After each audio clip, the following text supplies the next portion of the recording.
මම දැක්කා පහුගිය දවස්වල ඒ දත්ත ධාතුන් වහන්සේලා වන්දනාමාන කරගත්ත ඒ උතුම් සදහැවත් අය අඬනවා අපි බුදුන් දැක්කා කියලා. ඒ බුදුන් දකින්න එක ක්‍රමයක්. ඒ සදහැසිත මරණ මංචකයේ සිහි වුණා. හරි වටිනවා. ඔය ඉතින් අර පොරට වැන්දා ඉන්නවනේ. මරණ මංචකයේදී සිහි වෙන්නේ දත්ත ධාතුන් වහන්සේ වැන්දානේ. හැබැයි මම හොරට වැන්දේ. මොකද අපිට හැමතිස්සෙම අකුසලයේ සිහි වෙන්න තියෙන ඊටකට වැඩි. දවස් 5ක් හරි පොලිමේ ඉඳලා මහා දුකක් විඳලා වැන්ද කෙනෙකුට මම හොරෙන් වැන්දා කියන චින්තන නැහැ. එයා වැන්දේක හරි පිරිසුදුයි. ඒ නිසා දානයක් වුණත් දෙන්න ඕන ධාර්මික උපයාස අපයාගත්ත දෙයින් දෙන්න කියලා බුදු කියනවා කියන්නේ. දානයක් දෙන්න කාරණා පහක් සම්පූර්ණ වෙනවා. ඉතින් අන්න ඒක නිසා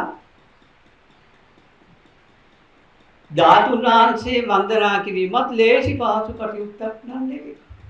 ඒ තමන්ට ප්‍රයෝජනයක් වෙන විදිහට සද්ධාසිත ඇති කර ගැනීම ලේසි නැහැ කියලායි බුදුරුත් කියනවා. ධාතුන් වහන්සේ වන්දනා කිරීම නෙවෙයි. පිනක් කර ගැනීම ලේසි පහසු කෙනෙකුට කරන්න පුළුවන් එකක් නෙවෙයි. පින් කිරීම. මහණෙනි මිනිස්සෙක් දෙවියෙක් වීම අති දුර්ලභ කාරණාවක්. බුද්ධ නිකායේ තියෙන සූත්‍ර. ඒක ලේසි කාරණාවක් කියලා බුදුහාමුදුරු කියන්නේ නැහැ. මිනිස්සෙක් දෙවියෙක් වෙන එක. මිනිස්සෙක් කෙන එක දුර්ලභ කාරණාවක්. කෙනෙකුට පිනක් කරගන්නවා කියන කතාව හිතන්න එපා හරි ලේසි පහසු වැඩක් කියලා. බොහොම සාධාරණ සිත, යහපත් සිත, මෛත්‍රී සිත යුතුයක තමන් කටයුතු කරන්න. නැත්තම් බෑ. එහෙනම් අපිට බුදුන් හම්බ වෙන එක ක්‍රමවේදයක් තමයි ඒ.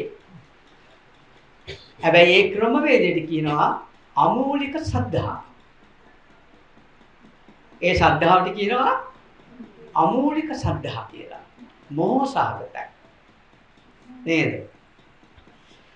තව කෙනෙක් බුදුන් දකිනවා මේක දුකයි, දුක්ඛ සමුදයයි, නිරෝධයයි මාර්ගය කියලා සම්මා දිට්ඨි නුවණ පහළ කරගෙන ඉන්නවා.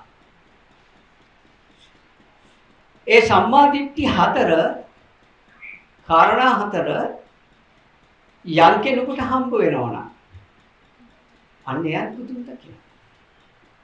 ඒකට කියනවා ආකාරවතී සද්ධාව කියලා. ඒක වෙනස් වෙන්නේ නැහැ.